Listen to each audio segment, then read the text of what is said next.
I think the charge that seems most likely, I mean, seems almost a slam dunk, is the one related to mishandling of classified documents. So, I can't comment on the rest of them because apparently you have to prove state of mind. You'll have attorneys after me that can comment on that.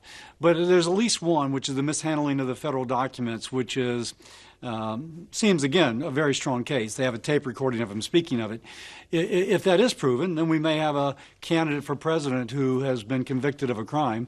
I think Joe Biden needs to be replaced, but I don't think Americans will vote for someone who's been convicted. To be honest, I do not share his confidence that Joe Biden is going to win the election. I mean, let's just look how close the polling is from this trip from the Hill.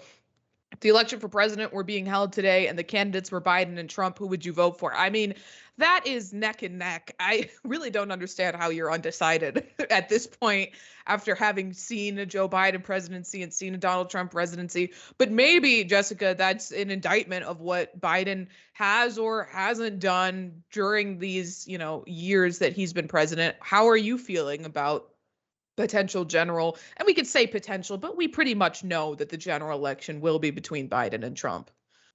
It's crazy to imagine the timing of this trial, that we could see an indictment of Donald Trump around, or a conviction of Donald Trump around the same time of the general election. What does that mean for our democracy? What does that mean for his supporters? Because it's very clear to me, because all of this played out in the court of public opinion, there's evidence that Trump knew he lost. This isn't a matter of free speech, like a lot of members of the right are framing it as, that he was just telling people to watch TV on January 6th. And he was just saying, the election was stolen from me. Please help me investigate this.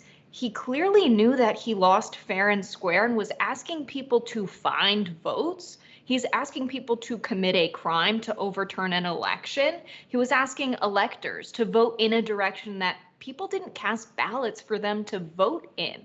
And so when you're asking people deliberately to commit crimes to overturn an election that you knew you lost, that documented communication of you making it very clear you knew you lost and that you wanted people to help you overturn it, you're asking people to commit crimes. That's not protected under free speech, especially when you're their boss. You have power over them. And so this idea that this case is some kind of free speech thing and we're not going to be able to prove that Trump was in the state of mind, that he actually knew he lost fair and square. Now he's giving speeches like, I knew I won.